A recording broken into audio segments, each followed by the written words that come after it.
Hello, my name is Julie, and this is Stamp with Julie Baum. Today I am not bringing you a full card tutorial, but it's more of a technique video. I wanted to show you something that I was playing with, and I feel like it came out with a really great look, and so I thought I would share it with you. Now, if you saw yesterday's Simply Saturday episode, that is episode 198, you will see how to make a bridge card. So it's not this one. In fact, I will show it to you. It's this one. So you can find all of the details on how to make this bridge card, episode 198. But when we were going through the steps of this card, I cut a piece of Secret C cardstock when I was showing you how to cut the cardstock for that card. And then I set this cardstock aside and I said, I'll just use it on another card. And I have done that. So I wanted to show you a couple things. Again, you can learn how to make it by looking at the other video, but I wanted to show you my cocktail glass.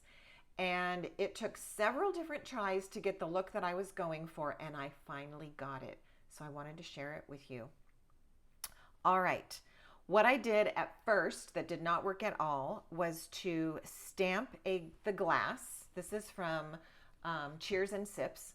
Stamped the glass on my cardstock, and then I tried coloring it with Stampin' Blends. I wanted a reddish holiday looking cocktail. But when I colored it with the Stampin' Blends, it just was too much. It was just too dark, too much. I didn't care for it at all. And so I determined that I had to come up with something different.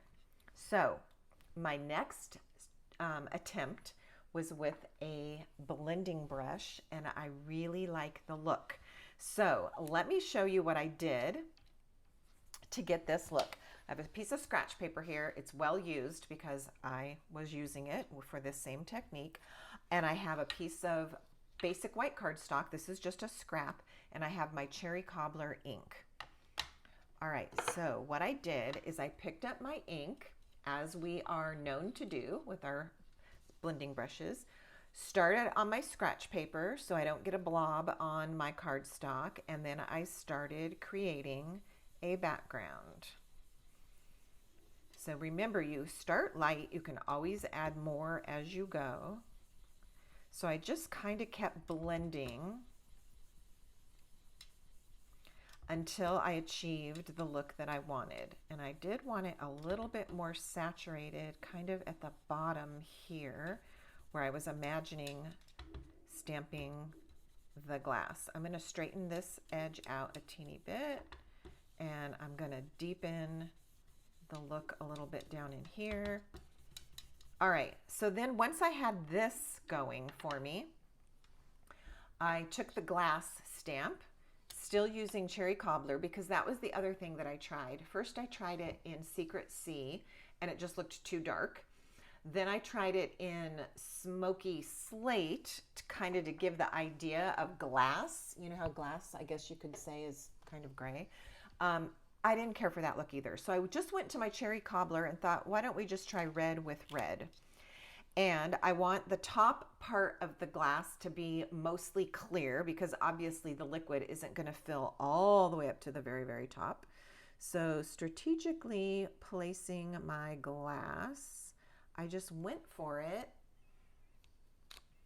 and got my cocktail. Now, the fun thing is, if you want to add a little bit more, now that this is in place, you can even come in and kind of, this is almost going to be like a layered drink, where maybe the darker part has settled at the bottom and then it's lighter as it goes up the glass. I just think that looks really cool. All right, now I'm going to take my die, this one, put that on my Stampin' Cut and Emboss machine, and die cut that. That is how I got my glass, my cocktail. All right, now a little extra bonus here. For those berries, because I had all this beautiful dyed cardstock, I just went ahead and stamped the berry in cherry cobbler on that cardstock like that. and die cut those. So that way they were already colored in and beautifully shaded. I did take a green marker. I don't know if it was this one. What is this? Old Olive. And after die cutting, I kind of made the stem a little bit of a different color. All right, so die cut the glass, die cut the little berries. I also took the little cocktail stick and I embossed it with silver powder. Let me see if I can, I know it's kind of dark in my office right now. So you can see that the cocktail pick is silver, and I slid the berries onto it. And then while I was creating, I went ahead and played with the olives, because this is going to make a perfect garnish for a martini. And I will be working on that next. All right, so there's my bridge card. That is the look and how I got the cocktail with the shaded drink inside there.